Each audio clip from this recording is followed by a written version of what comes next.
அன்றைய நாளின் மாலை நேரம். வீட்டு வாசலில் ஜோவும் ரித்திக்கும் நெருக்கமாக அமர்ந்து பேசிக் கொண்டிருந்தனர்.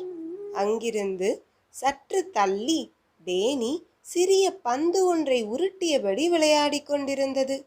இருவரும் முதலில் அது விளையாடுவதை பார்த்து ரசித்தபடியே பேசிக் கொண்டிருந்தனர். அப்போது டேனி அதனுடைய மெல்லிய குரலில் குரைத்து கொண்டே மெதுவாக முன்னோக்கி ஓடியது. அது குரைத்து கொண்டே ஓடுவதை எதற்கு இப்படி குரைத்து கொண்டே ஓடுகிறது என்று புரியாமல் ஜோவும் ரித்திக்கும் டேனியையே பார்த்து கொண்டிருந்தனர். அது சிறிது தூரம் ஓடி மரங்களுக்கு இடையே சென்று விட்டது. சிறிது நேரத்தில் குரைக்கும் சத்தமும் நிற்க ஜோ பதறியபடியே எழுந்து நின்றாள். டேனி என கத்திக்கொண்டே டேனி ஓடிய மரங்கள் இருந்த இடத்திற்கு சென்றாள். அது சற்று தள்ளி காம்பவுண்ட் சுவரை பார்த்த விதமாய் உட்கார்ந்திருந்தது. அதன் அருகே சென்ற ஜோ, எதுக்காக டேனி காம்பவுண்ட் சுவரை பார்க்குது என புரியாமல் அங்கே பார்வையை சுழற்றினாள். அங்கு உயரமான ஒரு பெண் ஒருத்தி தன் தலைமுடியை விரித்து விட்டபடி நின்று கொண்டிருந்தாள். ஜோ அங்கு நின்று கொண்டிருந்த அந்த பெண்ணை ஆச்சரியமாக பார்த்தாள். இவ யாரு? இவ எதுக்கு இங்க நின்னுட்டு இருக்கா என பலவாறு யோசித்த விதமாக, நீங்க யாரு என கேட்டாள் ஜோ. ஆனால் அந்த பெண் அதற்கு எந்த பதிலும் அளிக்காமல் டேனியவே பார்த்து கொண்டிருந்தாள். உடனே ஜோ டேனியை தன் கையில் தூக்கி கொண்டாள். பிறகு, யாருங்க நீங்க என சத்தமாக கேட்டாள் ஜோ. அதற்கும் அந்த பெண்ணிடமிருந்து பதில் இல்லை. மாறாக இப்பொழுது அவள் நேராக ஜோவை பார்க்க ஆரம்பித்தாள். ஜோவிற்கு அவளது பார்வையும் தோற்றமும் ஒருவித பயத்தை தரவே திரும்பி வேகமாக நடக்க ஆரம்பித்தாள் ஜோ. அவள் நடக்க ஆரம்பித்ததும் மரங்கள் எல்லாம் வேகமாக ஆடத் தொடங்கின. ஜோ உடனே ரித்திக்கின் பெயரை கத்திக்கொண்டே வேகமாக ஓடினாள். ஜோ பயந்து கத்திக்கொண்டே வருவதை கண்டதும் ரித்திக் உடனே எழுந்து அவள் அருகே ஓடினான். ஹே பாப்பா, என்னாச்சு? ஏன் இப்படி ஓடி வர என்று ரித்திக் கேட்கவும் மூச்சு வாங்கியபடியே, டேய் அங்க ஒரு பொம்பளை காம்பவுண்ட் சுவர் பக்கத்துல நின்றுட்டு இருக்காடா என்றாள் ஜோ. அதுக்கு, நீ ஏண்டி அதுக்கு இப்படி ஓடி வர என்று சிரித்தபடியே கேட்டான் ரித்திக்.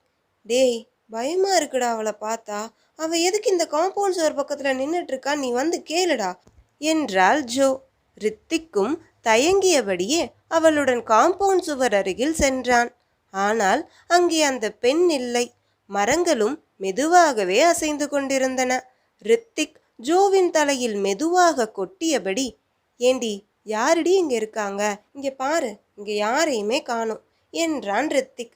டேய் உயரமா ஒரு பொம்பளை இங்க நின்றுட்டு இருந்தாடா, அவளை பார்க்கவே பயமா இருந்துச்சு தெரியுமா என்று ஜோ சொல்லவும், அதனால என்னடி, யாராவது இந்த வீட்டு வழியா போயிருப்பாங்க, அதுக்கு போய் இப்படி பயப்படுறியே, சரி வா கிளம்பு என்றான் ரித்திக். பின் ஜோவின் தோளில் கை வைத்தபடி அங்கிருந்து மெதுவாக அவளை தள்ளியபடியே அழைத்து சென்றான். அப்போது ரித்திக்கு திடீரென்று அது உரைத்தது. இந்த வழியா யாரும் வர வாய்ப்பும் இல்லை, எதிர் வீட்லையும் பக்கத்து வீட்லையும் யாரும் இருக்கிற மாதிரி கூட தெரியல. அப்போ ஜோ பார்த்த அந்த பொண்ணு யாரு என்று சிந்தித்து கொண்டே ஜோவை வீட்டிற்குள் கொண்டு சென்று விட்ட ரித்திக் திரும்பவும் வாசலுக்கு வந்தான். ஜோ காட்டிய காம்பவுண்ட் சுவர் அருகே சென்று, யாராச்சும் அங்க இருக்காங்களா என பார்க்க தொடங்கினான். அந்த காம்பவுண்ட் சுவர் மற்றும் அதை சுற்றியுள்ள பகுதிகளில் யாருமே இல்லை.